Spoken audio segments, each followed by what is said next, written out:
Nyarlathotep by Howard Phillips Lovecraft. Nyarlathotep, the crawling chaos. I am the last. I will tell the audient void. I do not recall distinctly when it began, but it was months ago. The general tension was horrible.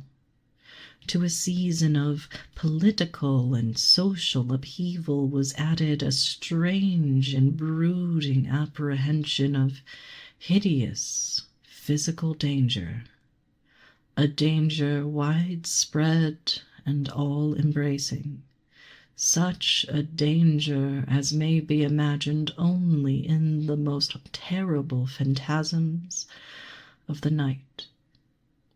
I recall that the people went about with pale and worried faces and whispered warnings and prophecies which no one dared consciously repeat or acknowledge to himself that he had heard.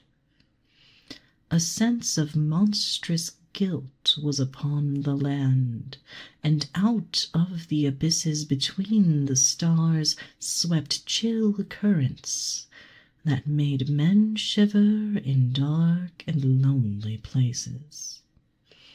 There was a demonic alteration in the sequence of the seasons.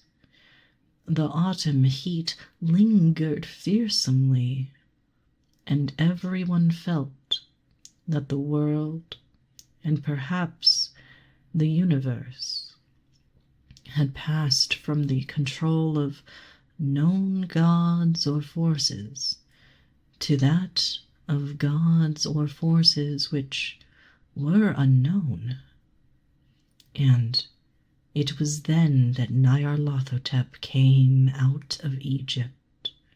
Who he was none could tell, but he was of the old native blood, and looked like a pharaoh. The fellaheen knelt when they saw him, yet could not say why. He said he had risen up out of the blackness of 27 centuries, and that he had heard messages from places not on this planet. Into the lands of civilization came Nyarlathotep, swarthy, slender, and sinister, always buying strange instruments of glass and metal, and combining them into instruments yet stranger.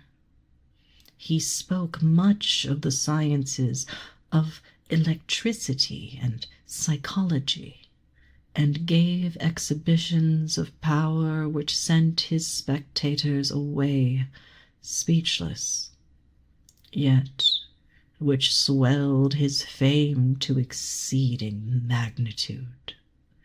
Men advised one another to see Nyarlathotep, and shuddered. And where Nyarlathotep went, rest vanished, for the small hours were rent with the screams of nightmare.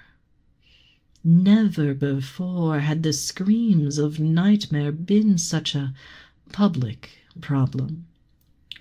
Now, the wise men almost wished they could forbid sleep in the small hours, that the shrieks of cities might less horribly disturb the pale, pitying moon as it glimmered on green waters gliding under bridges, and old steeples crumbling against a sickly sky. I remember when Nyarlathotep came to my city, the great, the old, the terrible city of unnumbered crimes.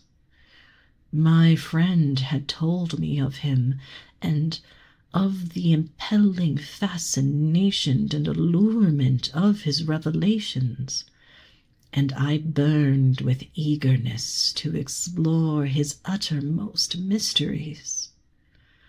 My friends said that they were horrible and impressive beyond my most fevered imaginings, that what was thrown on a screen in the darkened room prophesied things none but Nyarlathotep dared prophesy, and that in the sputter of his sparks there was taken from men that which had never been taken before, yet which showed only in the eyes.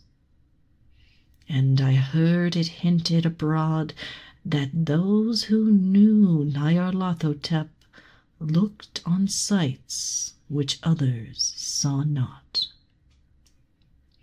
It was in the hot autumn that I went through the night with the restless crowds to see Nyarlathotep. Through the stifling night and up the endless stairs in the choking room. And shadowed on a screen, I saw hooded forms amidst ruins, and yellow evil faces peering from behind fallen monuments. And I saw the world battling against blackness, against the waves of destruction from ultimate space, whirling, churning, struggling around the dimming, cooling sun. Then the sparks played amazingly around the heads of spectators, and hair stood up on end, whilst shadows more grotesque than I can tell came out and squatted on the heads. And when I, who was colder and more scientific than the rest, mumbled a trembling protest about imposture and static electricity, Nyarlathotep drave us all out, down the dizzy stairs into the damp, hot, deserted midnight streets.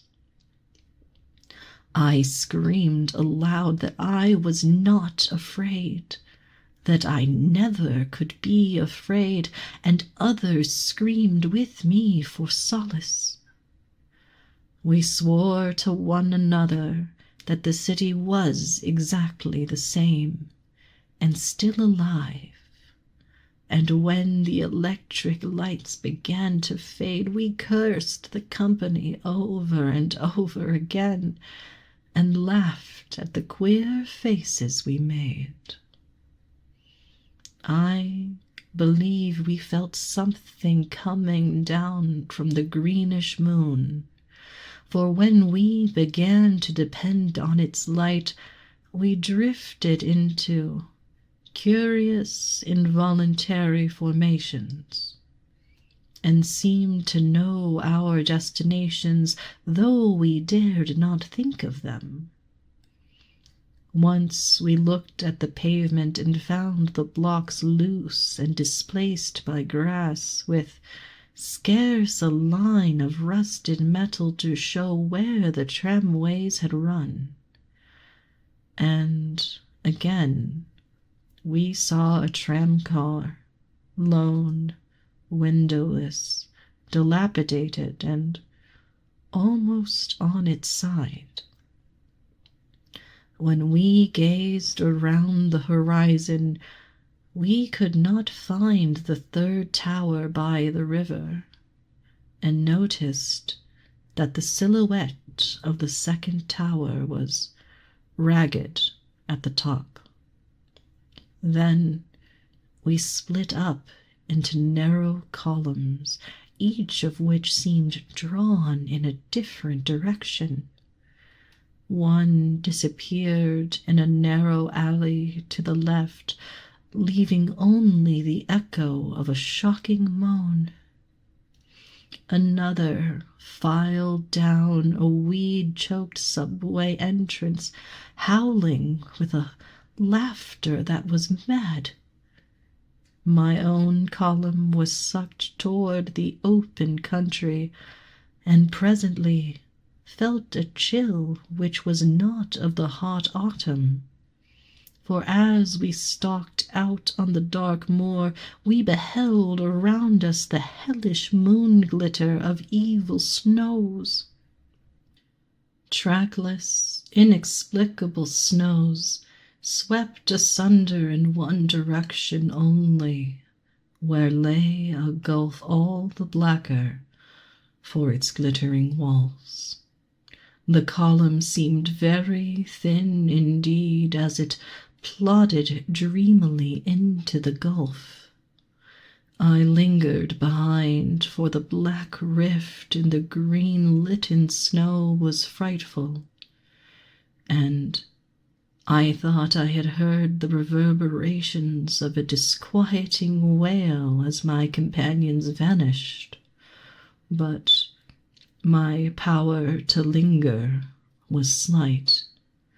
As if beckoned by those who had gone before, I half floated between the titanic snowdrifts, quivering and afraid, into the sightless vortex of the unimaginable.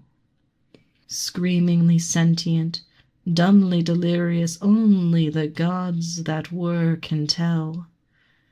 A sickened, sensitive shadow writhing in hands that are not hands, and whirled blindly past ghastly midnights of rotting creation, corpses of dead worlds with sores that were cities, charnel winds that brush the pallid stars and make them flicker low. Beyond the worlds, vague ghosts of monstrous things, half-seen columns of unsanctified temples that rest on nameless rocks beneath space and reach up to dizzy vacua above the spheres of light and darkness. And through this revolting graveyard of the universe, the muffled, maddening beating of drums, and thin, monotonous whine of blasphemous flutes from inconceivable, unlighted chambers beyond time. The detestable pounding and piping whereunto dance slowly, awkwardly, and absurdly the gigantic, tenebrous, ultimate gods. The blind, voiceless, mindless gargoyles whose soul is Nyarlathotep.